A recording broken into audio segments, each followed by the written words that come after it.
views of the host, guests, and call-in participants. These do not necessarily represent the views of this show's distributors or sponsors. This program may contain obscene, profane, or otherwise objectionable language. Viewer discretion is advised.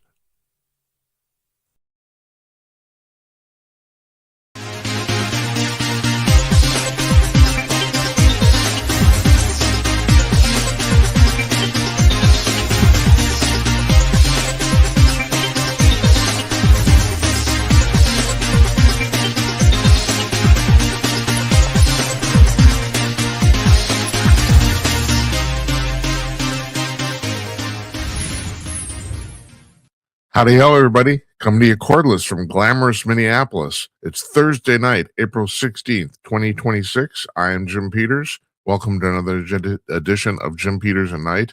This is episode number 338, if you're marking your scorecards at home. Our guest tonight is BRUCE De Torres. He's the marketing director of the American Small Business League, but more importantly, he's the author of a book called God, School, 9/11, and JFK, which is pretty much what we talk about on this show. That's pretty much that sums up the whole thing. And he's joining us now from his office in Northern California. Hi, Bruce. Hi, how are you? Hey, I'm good. Yourself? I'm very well. Excited to talk to you again. Yes. You were on about a year ago, maybe 9 months. I didn't even bother to go back and look. I can't even remember. So, but I think it was last summer, if I'm right. That feels right. Yeah. So I got a lot of stuff here, but I have to bring this up. Did you ever think in your lifetime that we would end up seeing anti-Semitism again? I'm just astonished. I don't even know what to say.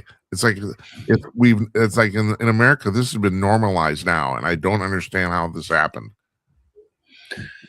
No, and it reminds me how sad I am that racism resurged, unfortunately, under the presidency of Barack Obama, and yet aren't these cat's paws? Isn't that the old literary phrase? You know, give us something to argue about and hate each other about. Yeah, but I couldn't. All right, maybe this is my perception. Well, of course it is. I could make an argument that the racism thing was basically manufactured. I mean, but the problem is, and I saw this coming, but I didn't think it was going to happen this quickly.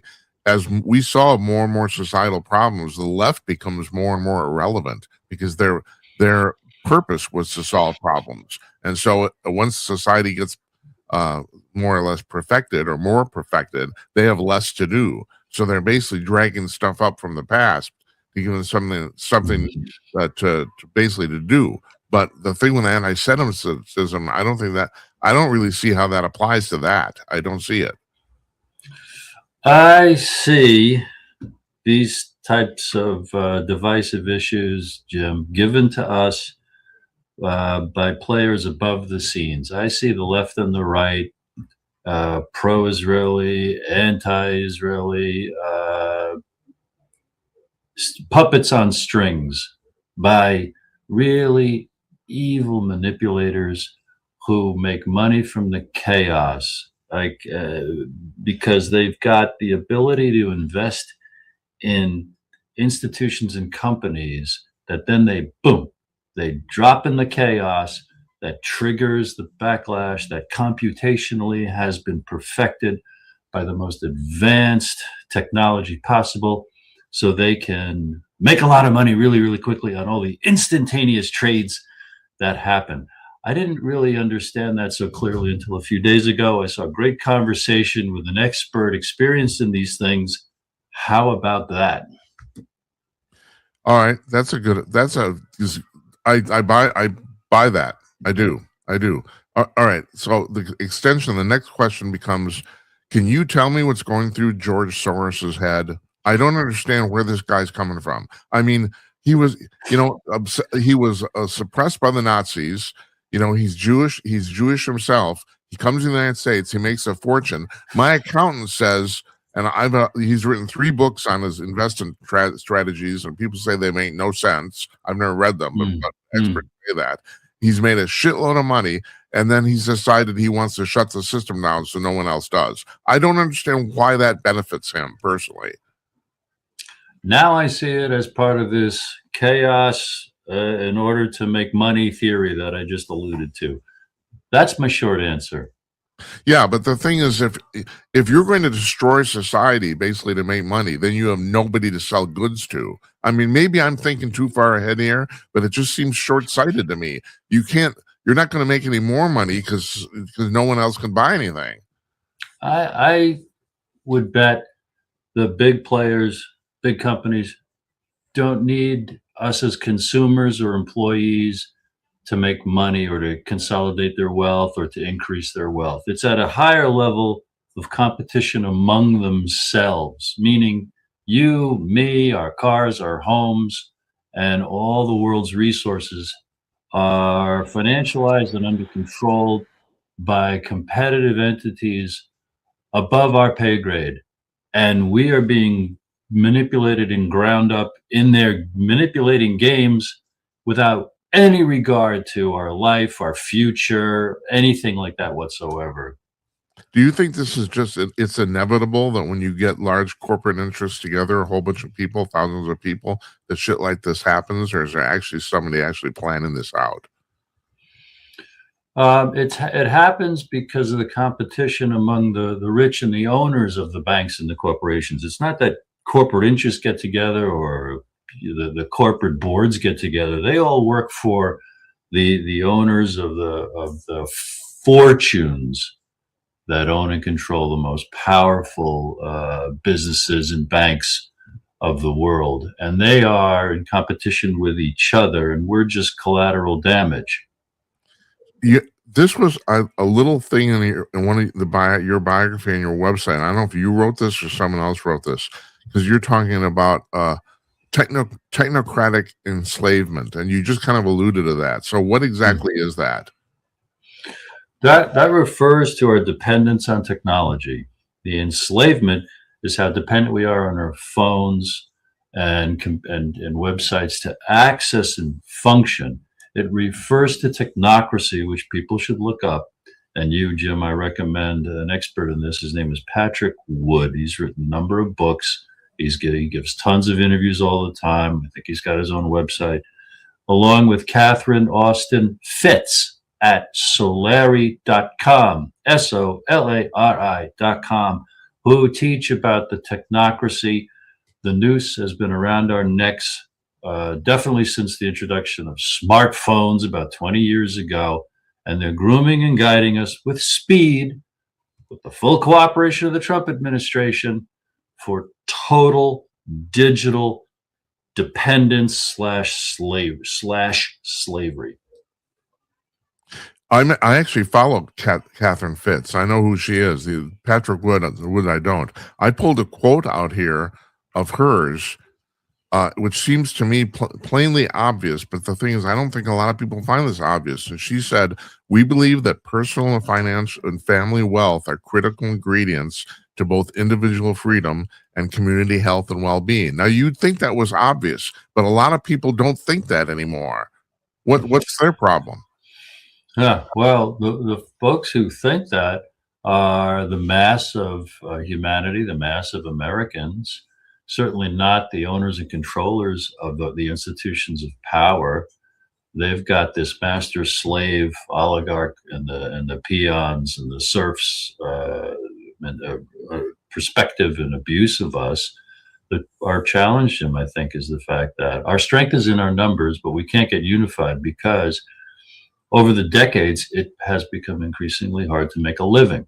We are stressed out to the breaking point. Most Americans, 67% is a recent figure. I bet it might be certainly higher than that, of Americans work paycheck to paycheck, right, and are up night with their stomachs churning.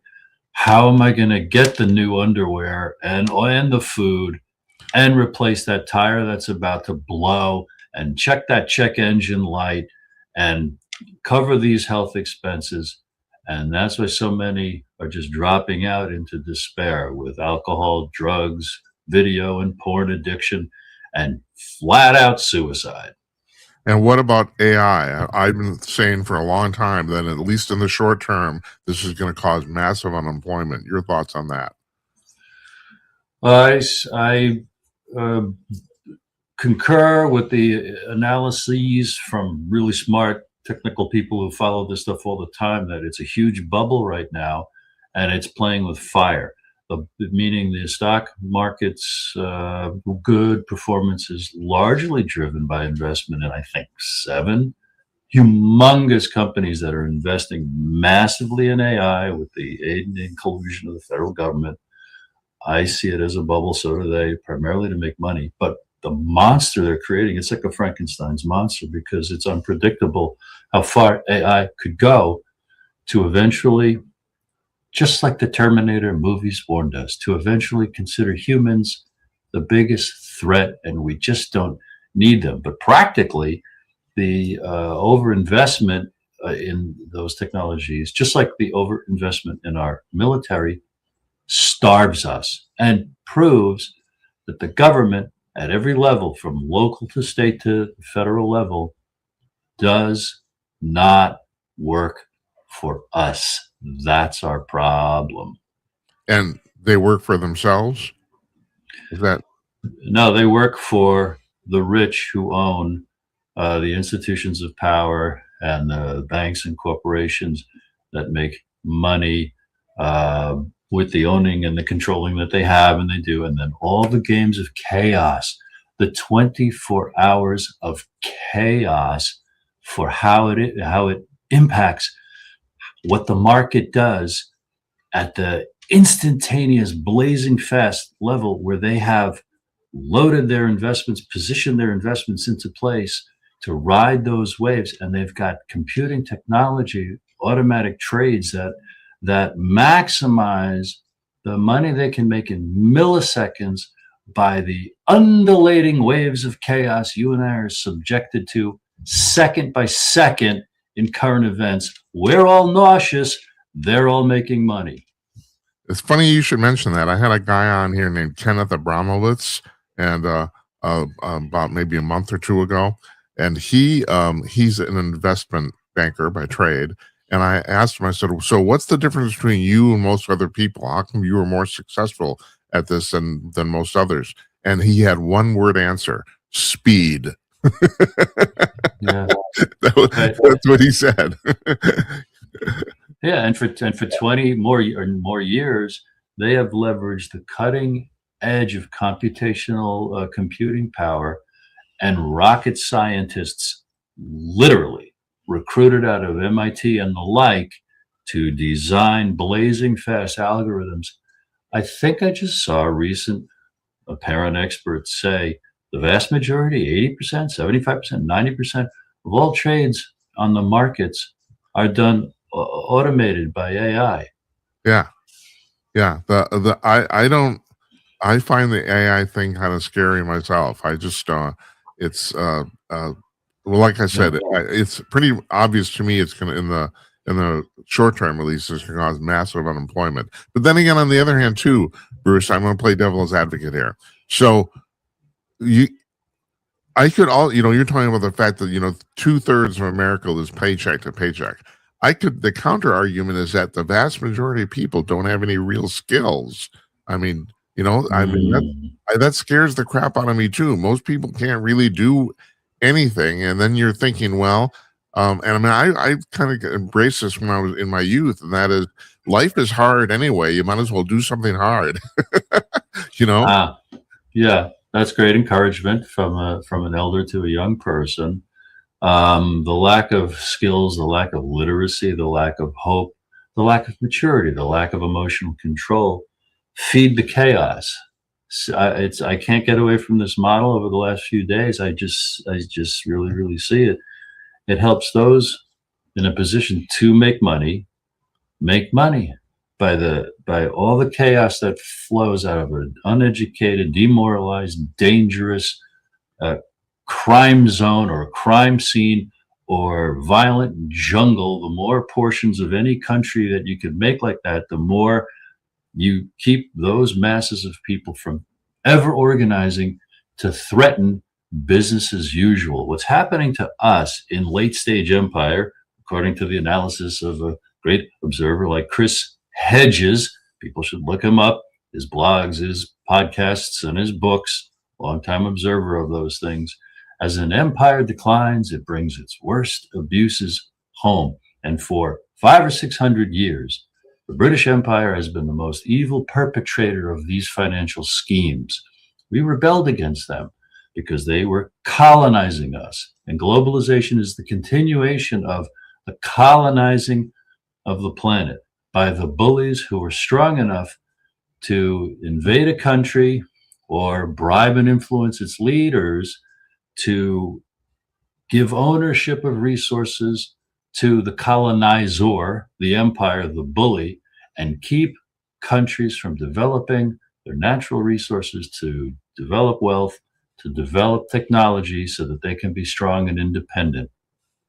In the end, and the miracle antidote was the American Revolution, Alexander Hamilton's American system of economics, where that was allowed to dominate, accounted for our greatest periods of prosperity. But they, the global rulers, don't really need the United States to be anything but the muscle, the military, to enforce their schemes on the world, as we have done violently for 70, 80 years after they took out John F. Kennedy, the last president who really tried to stand in the gap for sanity and good things. And he was killed. He was killed for it. Oh, absolutely, in the most horrible way to demoralize us. Yeah. Now, the greatest question that I would explore if I had a clone who could really put hours into it is the thesis put forward by many, Jim, that the chaos President Trump inflicts hourly with his tweets is his intentional disruption to sever America from serving the most evil of these exploitive things. It's so hard for me to imagine, because I could tell you this, and this that demonstrate Trump to be a servant of the exploiting and life destroying and abusive things that are going on. And yet there is a way these people, some, and I'll tell you who they are, that are saying like, no. He is disrupting, trying to bring America back to Americans. PrometheanAction.com is a source that defends and explains him like this. There's a YouTube podcaster, Rich Does Politics. And I'll conclude by recommending Rich Does Politics on YouTube. And the recent video that I watched with that expert, I'll tell you the title and get your thoughts just about all I just shared. 4 days ago, Rich Does Politics is the channel. The video title is Trump Uses Media Chaos to Destroy the City of London, dash, the name of the guest, E.M. Burlingame.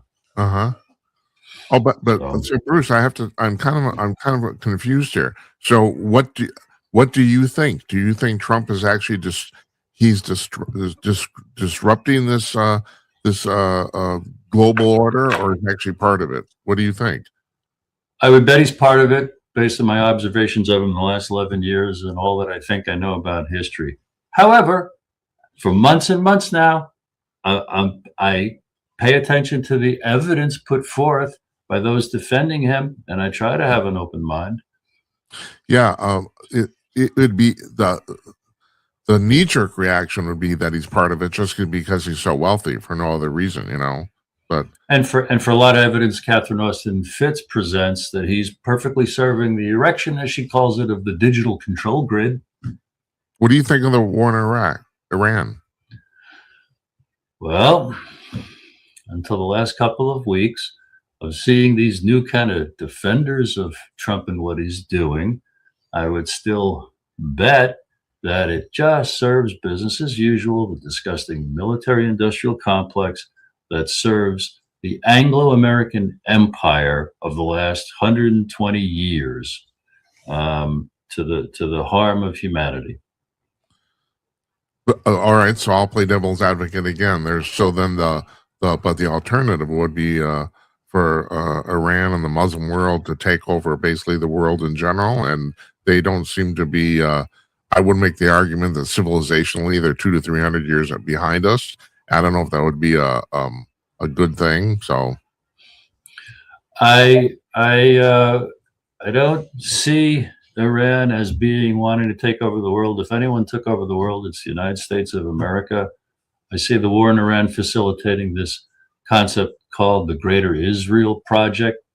And I subscribe to the conclusion or the hypothesis that as the United States has been recaptured by the awful, evil British Empire over the last 100 years or so, Israel was created as a project of the globalists in the city of London in order to maintain year after year chaos in the Middle East as the justification to keep those countries from getting rich and powerful by the wealth of their own oil and resources. And I've recently am hearing how Iran is the legacy of thousands of years of the Persian culture and the Persian Empire. And we have to be careful, Jim, that so much of their demonization, they want to take over the world, is so much propaganda to make us feel good about slaughtering and invading and starting another war with innocent people. Yeah. So the thing about Britain is duly noted, but in some ways they seem to be in deep decline themselves, don't they? They are in horrible decline. And again, it's this kind of runaway destruction of one's own, like a parasite eating its host faster and faster and faster. You could say that is what the empire or the financialized ownership and processes of the most disgusting rich at the top, who compete with each other to own and exploit as much as possible. And they've reached a point where they don't care that they've set humanity on this path toward annihilation. It serves a huge, to destabilize is how you control. So as we destabilized Iraq, Libya, Syria, now Iran, and all these other countries we've destabilized to conquer, control, and destroy for the last 70 years, Vietnam, it goes on. The list is literally almost endless. The same process we're seeing in the United States, England, France, intentionally done, primarily by the influx of foreigners, which was a planned result from our unnecessary wars in the Middle East, the war on terror. And because those rich think that they'll survive. How true is all the talk of their underground bases and their protected enclaves? Will they care if a third or a half of the world descends into Mad Max savagery as we kill each other for squirrels? I don't think they would care. They don't seem to. I had Briege Wellborn, columnist, on just a few days ago, and we were talking about what was going on in Britain. I said, I just don't believe. I don't believe the incompetence of the Starmer administration. And she said, Jim, that's not incompetence. That's deliberate. She said, nobody's that incompetent. Yeah, I mean, I stopped to think about it. She's right. I mean, you can't, on the surface, the incompetency of Keir Starmer is so severe. No one could be that incompetent. It's like, well, what? Yeah, well, by the measure of what would be good for life, liberty, and the pursuit of happiness, what he's doing must appear like incompetence. I'm not studying Canada, but that's just the publicly acceptable way to excuse or explain the intentional destruction and harm being inflicted on that was Canadians. Exactly her point, Yeah. right? That's exactly yeah. I want to interject real briefly as a gracious guest. I'm so grateful for how you introduced me. But here, under the auspices as representing the American Small Business League, I just want to mention how equally important I find my role as Director of Communications, as being able to get a book published along these lines. And I encourage everybody to see what we do at asbl.com. Happy to continue this conversation in any direction whatsoever. All right. Well, speaking of the American Small Business League, I'm assuming that you okayed this. Your publicist put out a press release about the fact that the SBA was leaving Los Angeles, which because of all the chaos going on there. And I'm assuming that the Small Business League has something to do or say about that. I don't know if that's new news. I know that was, I heard that when LA wouldn't help ICE, I think, round up people. Yeah, you're right. And it might not be new. It might not be. Yeah, and we see that as just another excuse to shrink the SBA, because helping small businesses is something the federal government likes to say that they do, but here they jumped on a reason to close an office in one of the biggest cities in the United States, Los Angeles, under what? Why? Because they won't what? And we know that it is because they jump on any excuse to pull back the help that could be available for small businesses, because Washington, D.C., for all intents and purposes, is captured by the 0.1% of businesses in America, Jim, that are big businesses, Yeah. and they throw crumbs at small businesses. Bottom line is, we say the federal government does next to nothing for small businesses. And why is that a bad thing? Because we are nothing but a small business nation. 99%, excuse me, 99.9% of all businesses in America are small businesses, and Yeah. we get crumbs from the federal government. Right. And over 50% of the populace is employed by small businesses. Yes. Yeah. Yes. So Yes. that just, my extension is, this is something I've been thinking about the last few days. And it basically goes along with what you're saying. Should the federal government freaking do anything? It seems like anything they throw money at ends up with corruption. That's what it seems like at this point. I don't know if this was true 50 or even 30 years ago, but now it seems like virtually any enterprise the federal government seems to get into becomes corrupted. What's the point? Why don't we just skip it? Why don't you, the American Small Business League, should do what the SBA is supposed to do? And yeah, no, I understand there's a lot of nonprofit organizations that are corrupted too, but there'd probably be less corruption, you know, if you guys just did what they're supposed to do, don't you think? Well, there'd be less corruption if more and more people, this sounds very egotistical, just comprehended our true identity as we say it. You know, we are a small business nation. What is the federal government really doing for small businesses? Nothing. So there it stands indicted, if not convicted, as useless, and really exposed as committing, harms against us on behalf of its owners, which are the 0.1% of big businesses. And then you go to the owners, and then you go to all these problems around the world for hundreds of years in the hands of such rich people. Then you know our plight. The good news is everything that the founders, not everything, the best of what the founders wrote about the nature of government, the power and potential of the democratic republic that they designed in the Constitution, how that was rather successful for about 50 years. But as population grew and the government grew, of necessity, the corruption of government that the founders warned about, just read the Federalist Papers, has taken us over. There have been waves where great patriots, Abraham Lincoln and those around him, William McKinley and those around him, FDR and JFK, took back a lot of the functioning of government to protect us and to preserve and protect and defend the Constitution and our rights. And unfortunately, it's all gone. It was mortally wounded when John F. Kennedy was killed in 1963, and it died and the heart stopped beating after 9/11, self-inflicted, with the USA Patriot Act. Jim, we don't live under the Constitution anymore. We are not America. It's all show business ever since. No, it is. The Patriot Act is immoral. It's basically, you're right. It's basically renege the Constitution. It's awful. But okay, but my question now is it inevitable that when you get enough people involved in something, it becomes corruption? Is it the inevitable track of this country and this world about the fact the more people we have, the more corrupt everything's going to get? Is it unavoidable? It might not be just the amount of people, but it might be the amount of power. And I'll spin that in a hopeful way in a minute, but I'll indulge what you just opened up in my memory is all that I've read that indicates highly advanced civilizations have risen and fallen many times on this planet.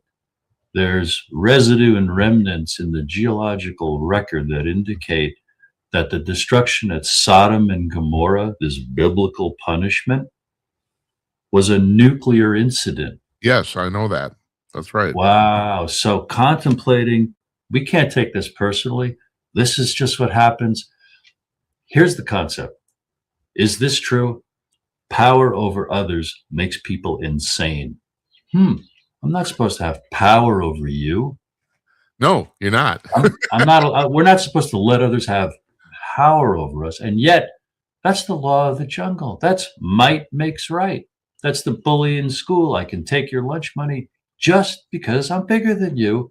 Yeah. And the rare and precious thing of the concept that rights make might, and that the consent of the governed is necessary for a civilized experience or government.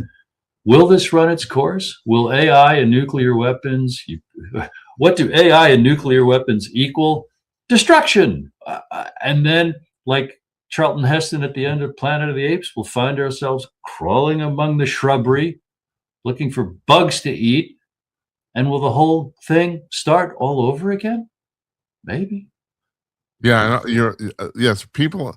There is very serious scientific evidence that there was in pre-industrial the world or the ancient world that there was some sort of nuclear war. Yes, there is. I mean, and there's remnants of technology, of a battery that was found underseas, I think, in the Pacific Ocean. There's areas of cities and buildings underwater that are. That the big pyramid in Giza, they've determined that the entire basement was flooded with hydrochloric acid, and the only reason you do that is to create electricity. That's the only reason you do it. I saw allusions to that in the last couple of years. Haven't dug into it. We know nothing, and that's exciting. Yes, we do. We know nothing. That's correct. Yeah. And yet how important it is to have the right intention, like the golden rule: do unto others as you would have them do unto you. And the hope is the nature of reality. The hope is that what exists is one seamless field of something. Call it God, call it love, call it energy, as quantum physics has for the last 120 years. And everything affects everything. Everything has all the qualities of the whole. Everything is an expression of that infinite potential, infinite love, infinite intelligence. And now you're talking some really exciting and powerful ideas along the spiritual realms. And you couple that with what the near-death experience people come back and tell us. And it's fun to indulge this idea. This is a game we're playing. You're not Jim Peters. I'm not Bruce de Torres. We're eternal spirits or souls that said, I want to be Bruce for that lifetime to learn what he can learn. I want to be Jim for that lifetime to learn what he learns. And we overcome the fear of death. If all these mediums and survivors of near-death experiences are right, that death is not the end of anything. It's like leaving this little stage and going backstage to the party. That's where everybody really is, and that's where we really came from. Yeah. Things like that. There's alien abductees who say the aliens tell them, this isn't really life. The real life starts when you die. It's like, which is an extension of what the near-death experience people say. It's like, and then you do wonder. We're talking here about all the crazy control humans are trying to have over other humans, and how maybe this has happened over and over again. And then supposedly you have a civilization in Zeta Reticuli that's 2 million years older than us. So at some point, it seems like maybe if we survive this, we do evolve. I mean, I find this unbelievable because we certainly aren't evolving right now. But I mean, apparently, maybe in the future, maybe if we can, don't blow ourselves up, that'll happen. True. And also at that spiritual level or that level of consciousness, there's growth and improvement happening that we'll never see if we're scared by the daily headlines.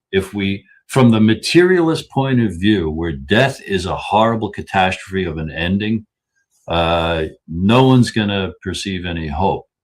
But it is looking at things from an empowered way, which takes overcoming fear and overcoming the fear of death. However anybody gets there, that's what it takes. Even if the concept for you is do the right thing no matter what. Okay, but that's what it takes for life to go on. And you have to care about others as much as yourself to get there. If you're a greedy bastard who's competing for the world's resources and willing to kill others to get it. Yeah, they're creating the world in their image. But I really am enamored in the last week of the idea that it's not because they're satanic. It's not because they're mean or angry. It's just they're making money, but they are evil because they consider human life expendable, because they're living in that us versus them. You're not me, so it doesn't matter to me what I do to you, and spiritually or even energetically, or we could say in reality, that's the aberration, and it is hurting them, and it will hurt them at some level. I could make the argument that not everyone's materialistic. I look at all the people who go into law enforcement and the military, and basically these are the people who run toward catastrophe instead of run away from it. And then people feel called and they do it. And I mean, it's like, maybe there's a glimmer of hope, Bruce. There is tons, and shame on me for not mentioning them before you did. You beat me to it, and that is a tremendous reality that's worth as much time as we just said. All the good folks who love life because maybe they had loving parents and they just want to help, they want to serve, and they want to be part of solutions. Yeah, let's put your book on the screen. Here it is. Look at that. And we didn't even get around to talking about JFK again, which is terrible. Well, we mentioned them, and that's enough to stir the interest, hopefully, in curious people. He basically saved the world, the way I look at it. The October Cuban Missile Crisis. I mean, it's unbelievable. You have a whole bunch of generals there saying, let's drop the bomb. Well, yeah, okay, we can drop the bomb and everyone will die. Everyone.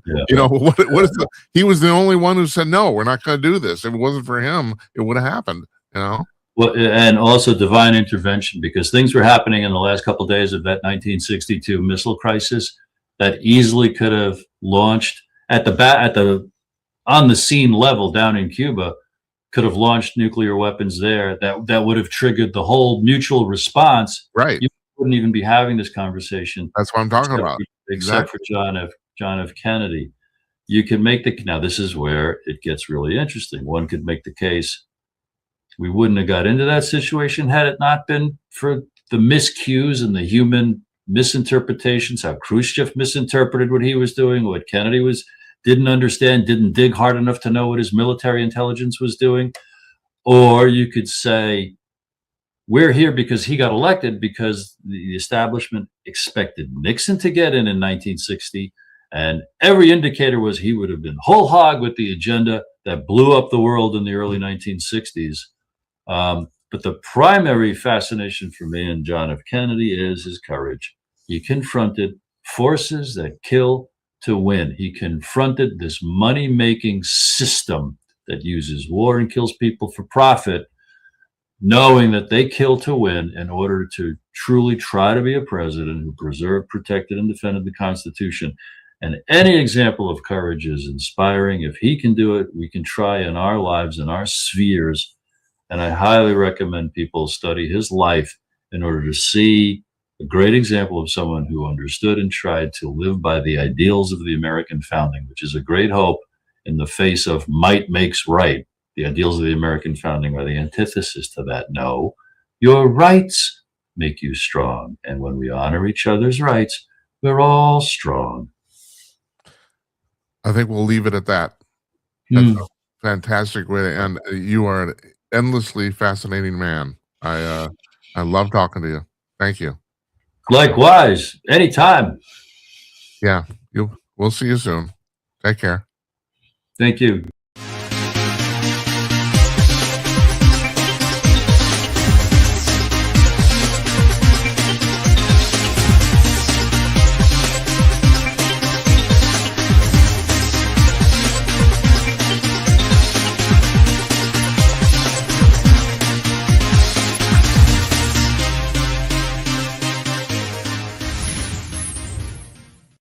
Our thanks to Bruce De Torres there for joining us. He's a really interesting guy. Second time we've been on the show. This is our 300. Was it 337 or 338th show? I'm starting to invite people back. We've always had a small coterie of regulars who've basically come on once a quarter, roughly. But some of the other regular are some of our featured guests. I'm starting to invite back now. He was on, I think, about a year ago.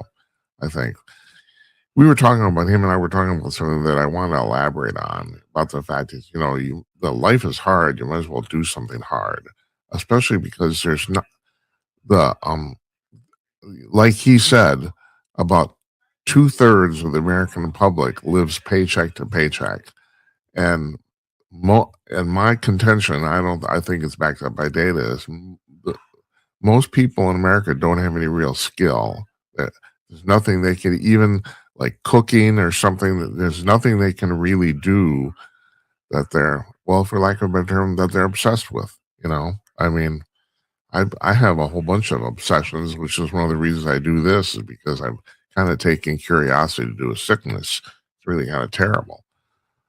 But my point, I think, is well taken, and that is, if life is hard anyway. You might as well like embrace it, because that doesn't matter what you do or who you are. It also doesn't matter how much money you have either. And I know you may not. It's like the old adage is, money's like sex, or sex is like money. You can flip that. Money is like sex. It's only important if you don't have any, and which is kind of true. I don't know. I think hopefully maybe you will find that out at some point. If but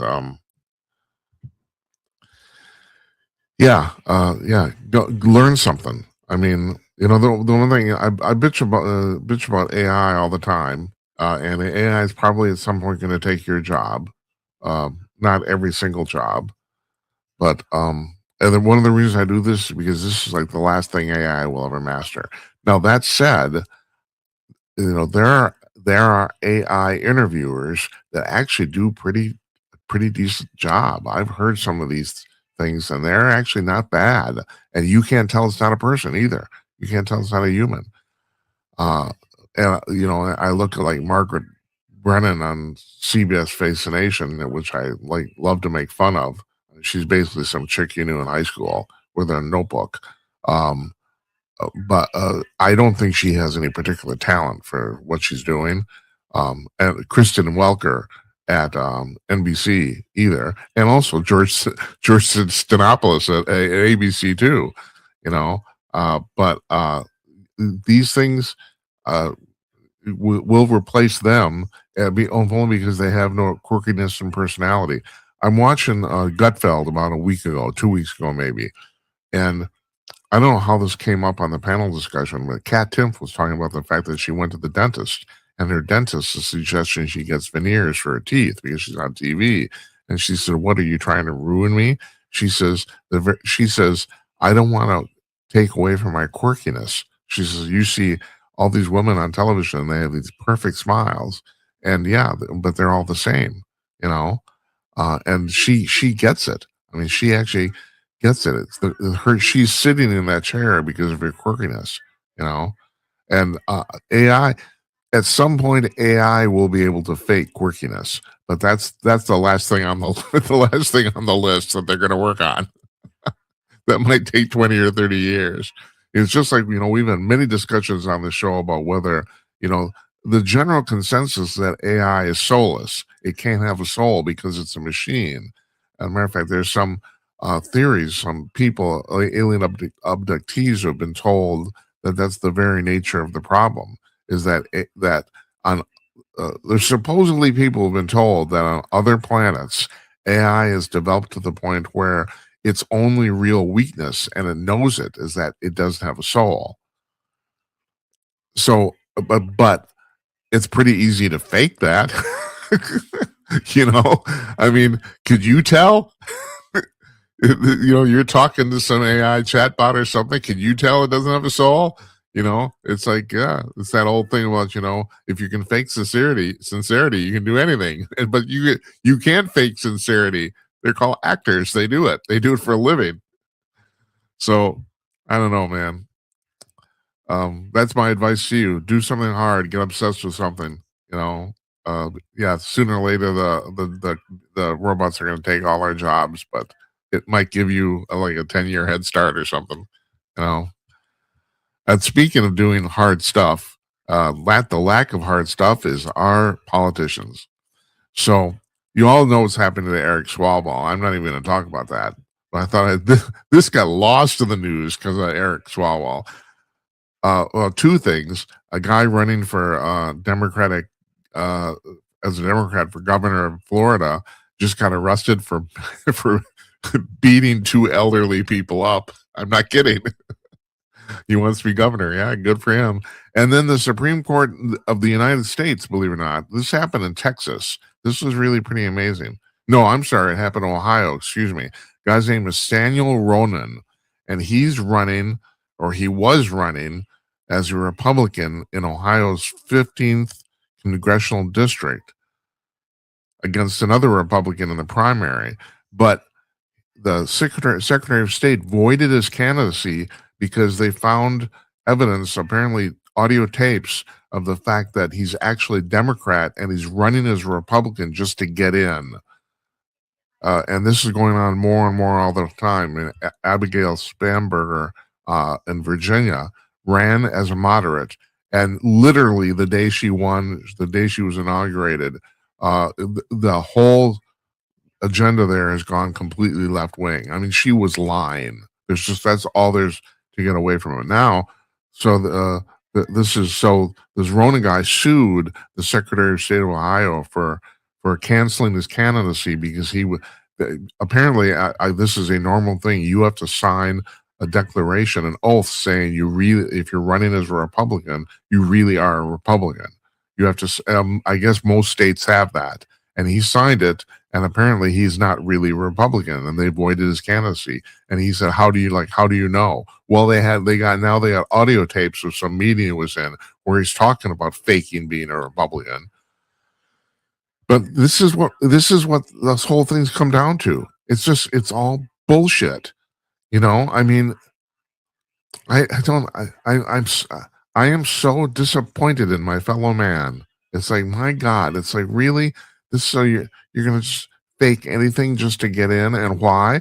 Because I don't know if you've noticed this, ladies and gentlemen, nobody of any real accomplishment in the United States wants to run for office. Donald Trump was actually an exception. And now, granted, he wasn't running for Congress. He decided to run for the big kahuna, and he was wildly rich before this happened. There's that too. But still, most people, and Trump has said this many times, and I'm using him as an example here. He doesn't need this. He can just go back to Mar-a-Lago, play golf, entertain his buddies, have dinners. I mean, he does not need to do any of this shit. But most people who are accomplished in the United States don't need to do it either. It's not just because they have money. First of all, it's back to what I was talking about in the first place. You got a guy like Elon Musk or Bill Gates or who else can I name here? Well, they'll do for now. These are guys who are obsessed with something: computing, space exploration, building cars, something. They're obsessed with something. And I don't know if you've noticed this. Most people in America who become wildly rich don't quit their jobs. They don't. They keep working. Now, granted, if someone's doing their laundry and someone's cooking their dinners, and yeah, they have nothing else they have to do. That's true. But the fact of the matter is they're still doing it. They don't have to do any of this stuff. Bill Gates is retired from Microsoft, but still, he's still the chairman there, and I understand he's still involved in the company, even though he doesn't have any official capacity. Well, I don't know. Maybe he's executive chairman. I don't actually know, but this is the reason people don't. No one who's done anything wants to be involved in politics because it's just getting down in the mud. And conversely, if you're of no accomplishment and you have and you want status and power, it's the perfect way to get it. Running for the House of Representatives or even in the state house legislature is relatively easy. The Senate, not so much. That's harder and takes way more money. But still, running for Congress or a state house is a relatively easy thing to do. And generally, it's just a personality contest. It's a popularity contest. You have a good chance of winning, even if you're a complete dolt. Eric Swalwell should not have been in Congress. I've said this. This has nothing to do even with the current scandal. This man is a doorknob. I mean, there's just no way getting around this. He's an idiot. He shouldn't be there. Most of these people couldn't run a McDonald's successfully, let alone pass laws for the nation. So so you got it's so disappointing, it's so depressing. That's all I can say. Now I'm going to bring up something else too.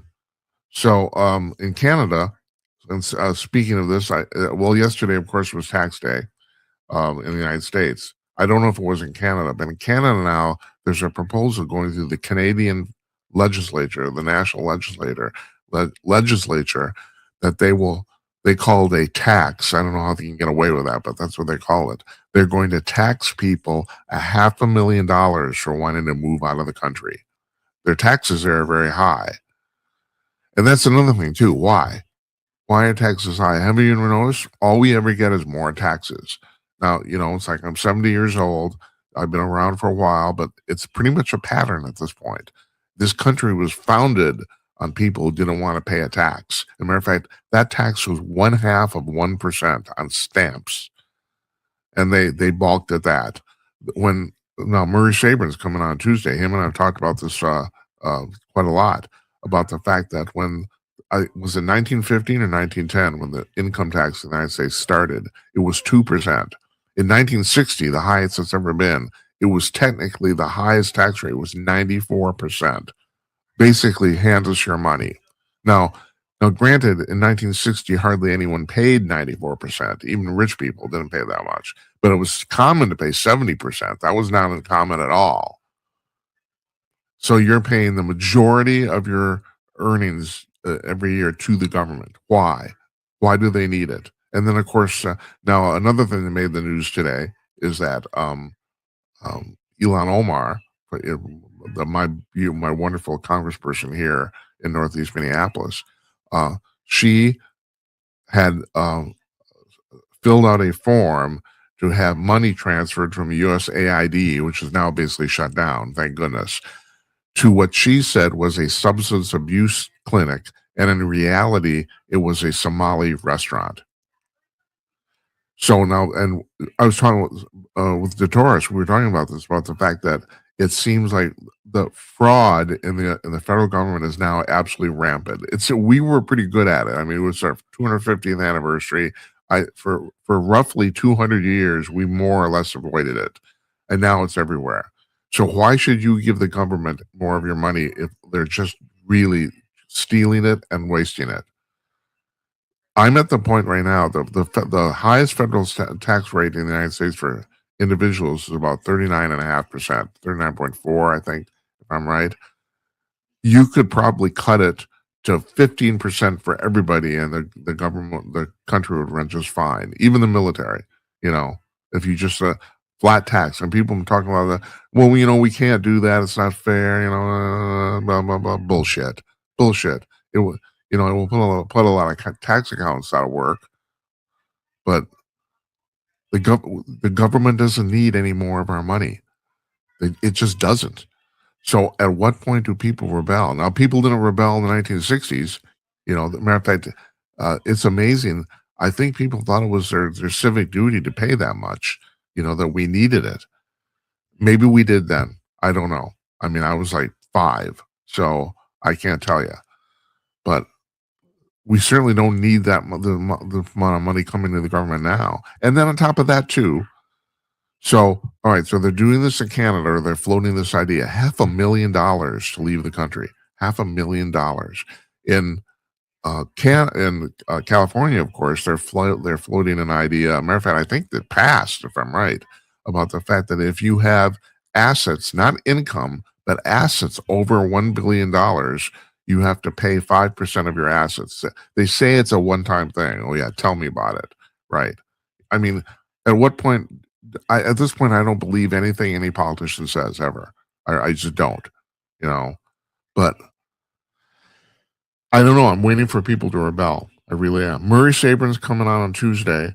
Tracy Burns, the former Fox News Business Network anchor, she's coming on Monday. We're going to talk about money 2 nights in a row. That's just the way the schedule works out. Sorry, folks. I don't like to do that, but we're going to. So, as a matter of fact, she's written a book called Deduct Everything. So we'll have a wonderful, rip-roaring conversation about this. And Murray, of course, is a historian, economic historian, and famous economist. So he's probably been on the show more than any other person, and even going back to the Kong News days. I don't know. I'm sure at this point it's well over a dozen times, probably 18 or 20 is my guess. He comes on about every 3-4 months because I think it's really important that you folks know about economics. We are the most capitalist country in the world, and we do not teach economics in high school. That's crazy shit. I've said this before. I'm starting to think it's a liberal plot. I really am, because this is not my opinion. This is an actual verified fact. The more educated you get in macroeconomics, the more likely you are to be conservative. And that's what happened to me too. I'm a former liberal. I am, but I studied macroeconomics. And at some point, I've said this, at some point you cannot study capitalist macroeconomics and not come to the conclusion that liberal fiscal policy doesn't work. You can't come to that conclusion, which is the reason all the socialist and communist stuff. And we have to, if we're going to talk about economics, I have to mention this. So Mamdani in New York City now, they have now announced their first government-owned grocery store. It's going to cost $30 million to build, twice as much as it would cost a private company to build the same store, twice as much. It's not going to be ready for 3 years.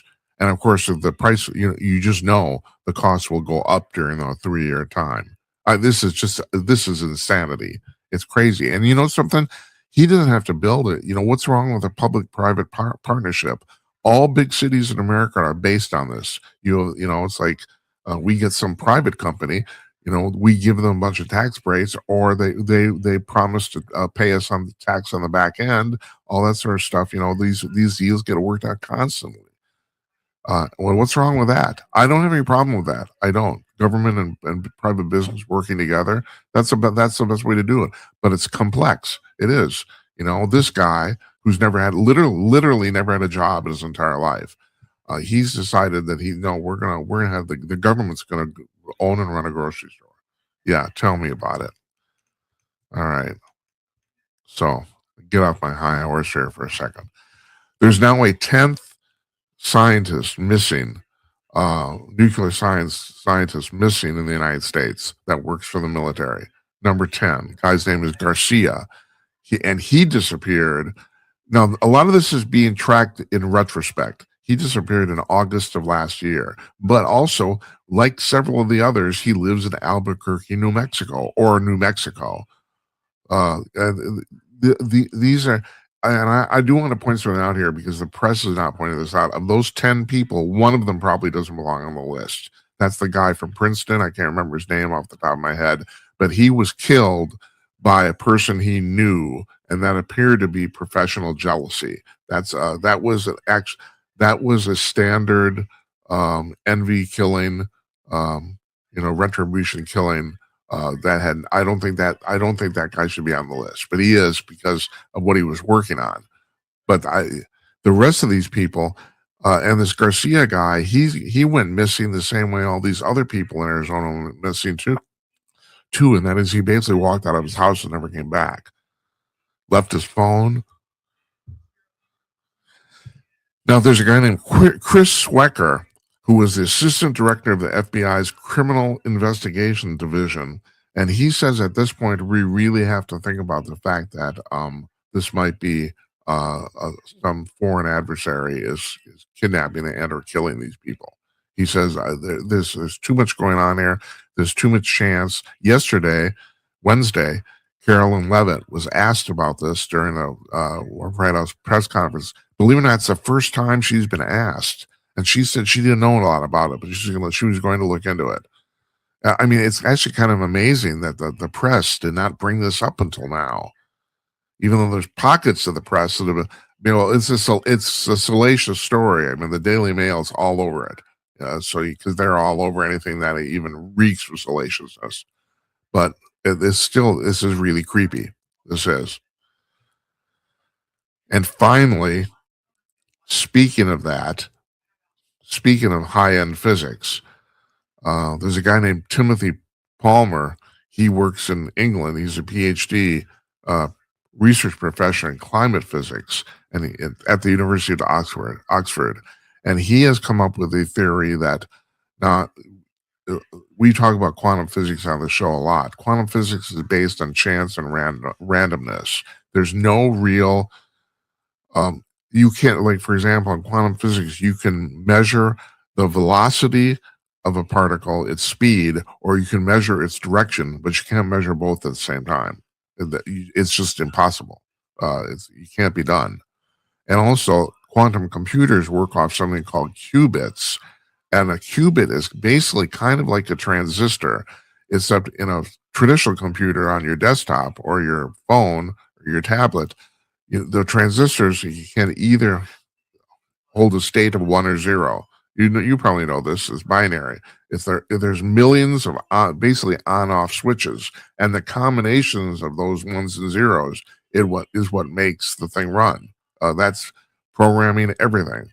Well, qubits in the quantum computer, you can have a 1 and a 0, but you can also have anything in between, and you can also have 1 and 0 simultaneously. So, I mean, which is counterintuitive. That's like it's both 1 and 0 at once.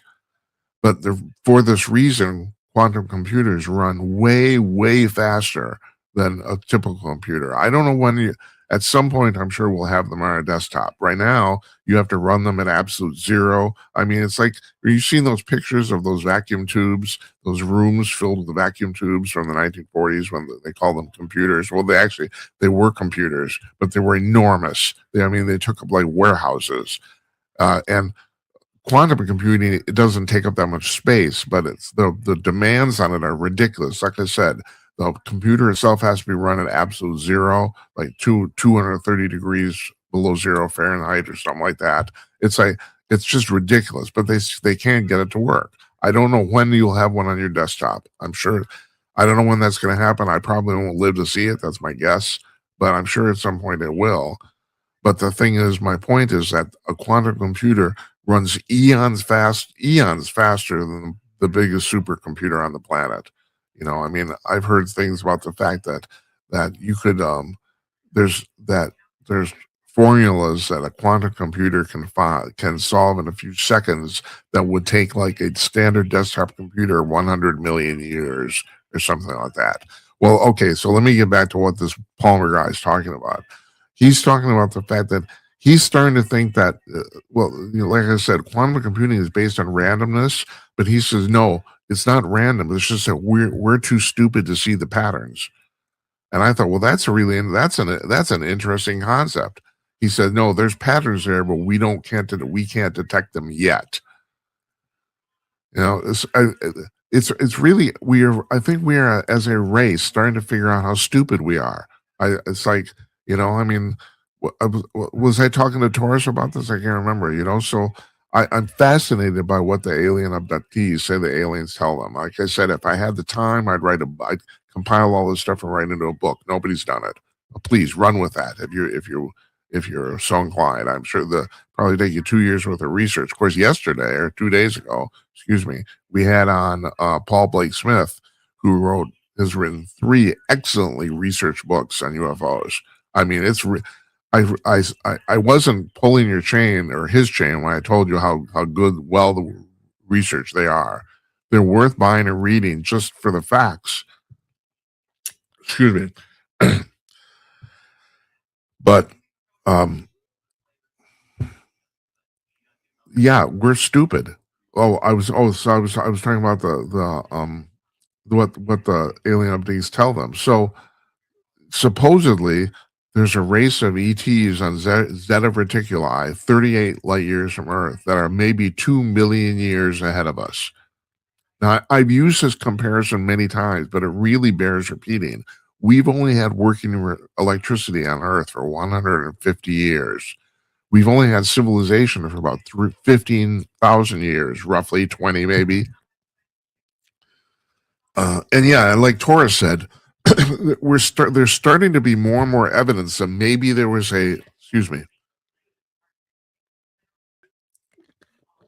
there was a civilization here on Earth before, like us. Maybe there was. It's sketchy, but at some point, maybe you have to consider it. But we have electricity for 150 years, and you have not had your iPhone yet for even 20 years. It'll be 20 years next year. Your iPhone. All right, you give us you add 2 million years onto that. You know the stuff we're going to figure out? Unbelievable. That's the thing. We're really starting to realize what we don't know. And that's a real, concept, because if you know you don't know something, you can start chasing after it. You're not totally ignorant at that point. It's like, well, we don't know this. Well, let's figure that out. Whereas if you don't know, you're not even going to try to figure it out. You don't even know you're missing it. So anyway, I thought this was really interesting. His theory is that that there's no real randomness in the quantum world. It's that we can't see the patterns. And yeah, sounds interesting. Okay, next week on this program, next week, got a whole week of shows planned. We missed we missed one show this week, and last night we had a makeup show. It's kind of weird. I'm not going to get into the details of what's going on now, yeah. So, but next week we got 4 guests. Tracy Burns from Fox Business Network is going to be on talking about her book on how to deduct anything from your taxes on Monday. Tuesday, Murray Sabrin's going to be with us, our old friend, the economist. He has a institute named after him. Do I have an institute named after me? No. My bathroom isn't even named after me. On Wednesday, Mike Arnold, author, he's written a book on Nigerian genocide, and that may sound boring, but you have to understand that first of all, Nigeria is the 6th largest country on earth. Secondly, they have killed more Christians in the last 20 years than any other nation on the planet, and they've done it deliberately. This is not anything where 20,000 Christians were standing on a boat that sunk. No, they are deliberately murdering Christians, and nobody seems to call them on this, or no one seems to bring it up. He's on Wednesday. Thursday, Jimmy Connors, the host of the UAP Files podcast, is going to be on. He's a great guy. I'm really looking forward to this. This guy knows so much about UFOs. It's unbelievable. And he's talked to everybody. I mean, he knows way more about it than I do. And he's talked to way more people than I have. So we're going to pick his brain, man. That's going to be fun. I'm glad he's doing it. So that's next week.